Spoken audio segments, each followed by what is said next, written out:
Back again with another maybe music video reaction.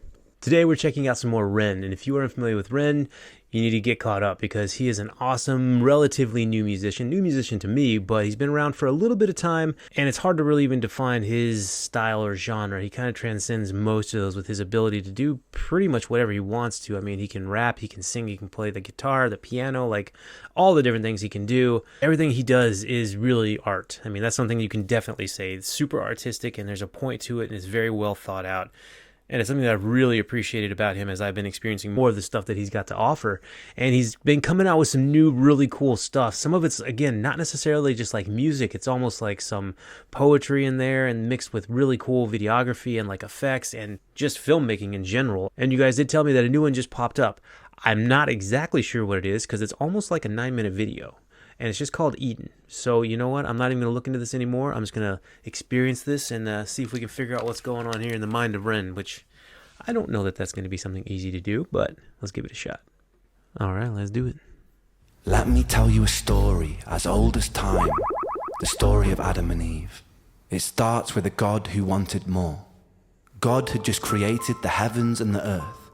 He had the angels by his side, but they had no will of their own. And so the autonomy to love or reject him was never theirs. All but for one, the once called bringer of light, Lucifer, morning star. Lucifer was the fairest and most intelligent of all the angels. He was the closest thing to God's image, and in his likeliness, Lucifer felt restless. He began to question and doubt God. He doubted the hierarchy opposed upon him. He felt God was arrogant.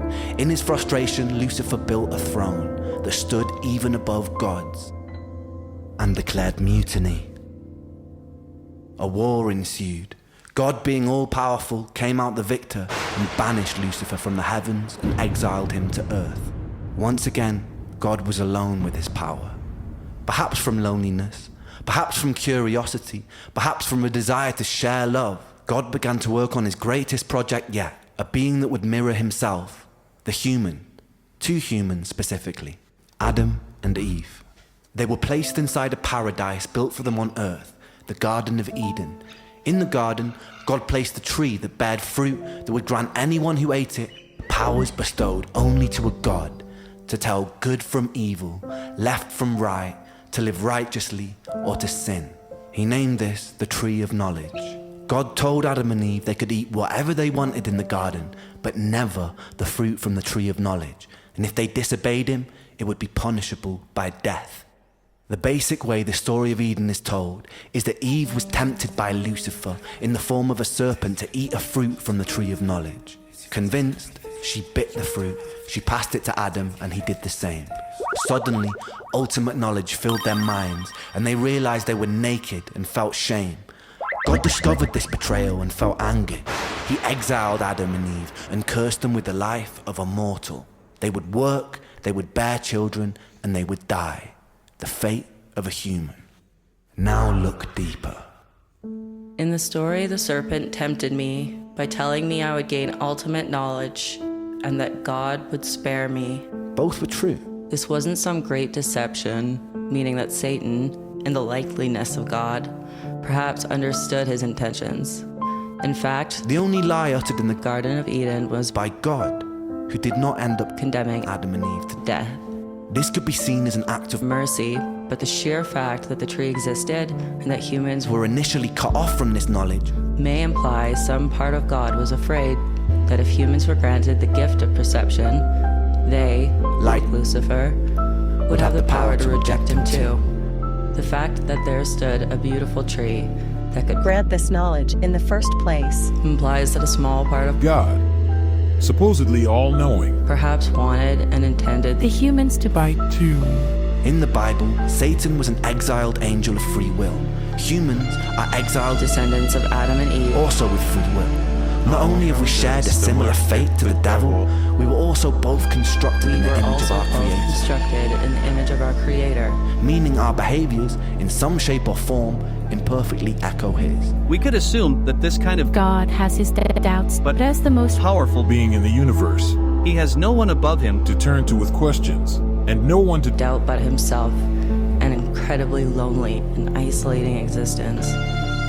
We must only assume that the common thread between God, Lucifer, and us is the desire for more, an eternal curiosity, a desire perhaps birthed from a seed of loneliness. If not, why would we exist in the first place?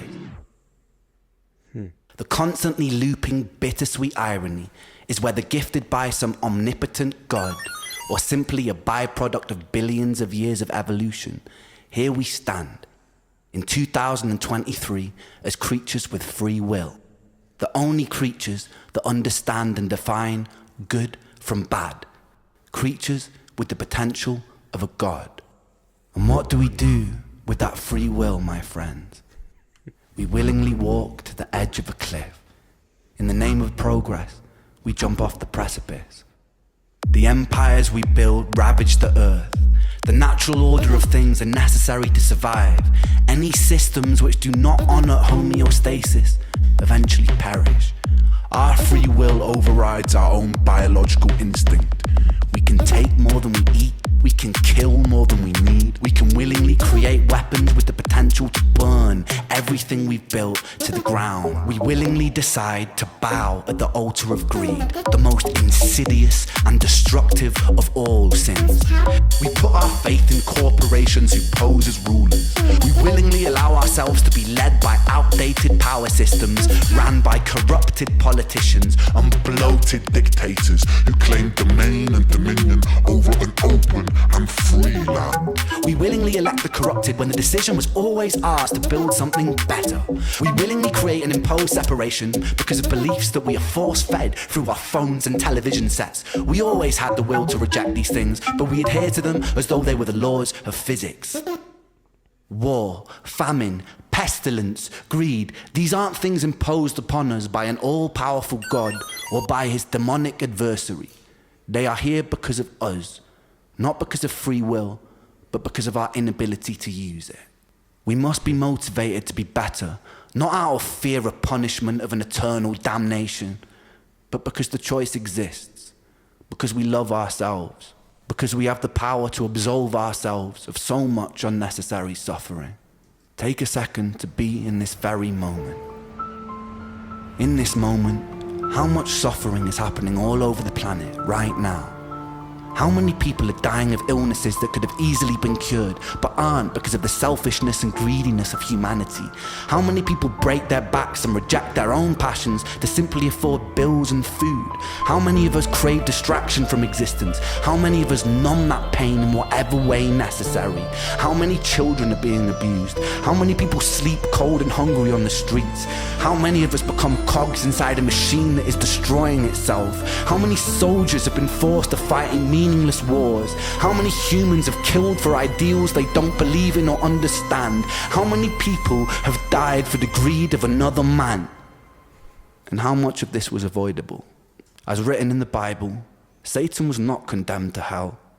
Satan was condemned to earth. He lives there amongst other creatures with free will, who always had the choice and still chose their own undoing. Ladies and gentlemen, this is our self-made hell. The bittersweet irony is this is a creation of our own design. I'll leave you with this. Consider what you have done here today. You have worked together as individuals collaborating to form a giant neural network, a hive mind capable of achieving incredible things. We have lent on each other's strengths to solve puzzles and decipher riddles, and we've done so to win money. Imagine applying that same spirit and determination to creating the closest thing we have to paradise here on Earth. By using the power of collaboration, we can work together to even the playing field for everybody. Our dystopias can become utopias. Our Jahannams can become Jannah. Our hells can become heaven, right here on Earth. And this sentiment applies to atheists, agnostics, and believers alike. Myself, I'm an agnostic who believes. I believe in us. We must do better because we can choose to. We must be better simply because the option exists. Thank you.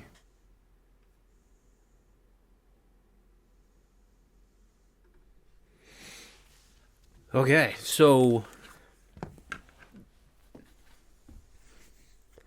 You know, I never exactly know what to expect from Ren, and I dig that so much. This was maybe one of the, I don't know, most poignant, impactful, legitimately kind of moving things that I've seen in a long time. I mean, it started so interestingly in kind of just, Bible story. And I kind of thought that's what it was going to be with the title of Eden and how it started. And the format of how it being laid out, like 8-bit or like video game style. Of course, I love that one, just growing up playing video games. But how it evolved and what the point of that was and the lesson. And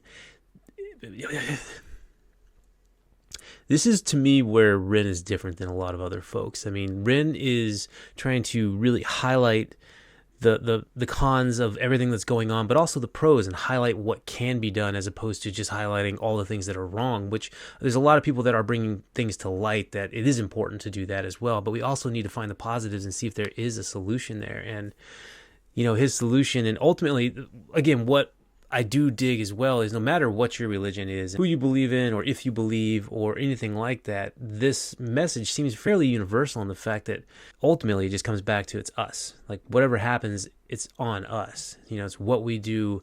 No matter how much everybody always wants to pass the burden on to the next person, ultimately we do have to realize things come back down to us. We're very unique creatures for sure compared to anything else. And what we choose to do is kind of sad most of the time. But there is light in that, and he showed some of that. But that's just such a... He's a thinker. He's a thinker, but I think this is a message that's very digestible. It's not meant to be, and I don't think it is offensive to people, other than if you like the way things are currently operating, which I don't know that there's a lot of people that necessarily see it that way. But still a very unifying thing, and to make decisions and think for ourselves. Again, be in the now, like he was saying. I mean, I'm guilty of the same things. I mean, like literally he's going through, well, these are the things that we value, or things that we have to do daily because that's what we're told and that's how we do things. It's so interesting. It's a thinker. It's thought-provoking. I really dig that one. I'm going to definitely send this to a lot of people to listen to. Just so, again, take 10 minutes out of your day, listen to this one. Maybe it won't mean much to you, or maybe it'll have a very profound impact. I think I'm leaning towards the profound impact. I'm not even thinking. I know I'm leaning towards the profound impact. That was so cool. Let me know what you guys think. Don't forget, like, share, subscribe. Go and hit that subscribe button if you would. That'd be fantastic. And as always, you're awesome. Peace out.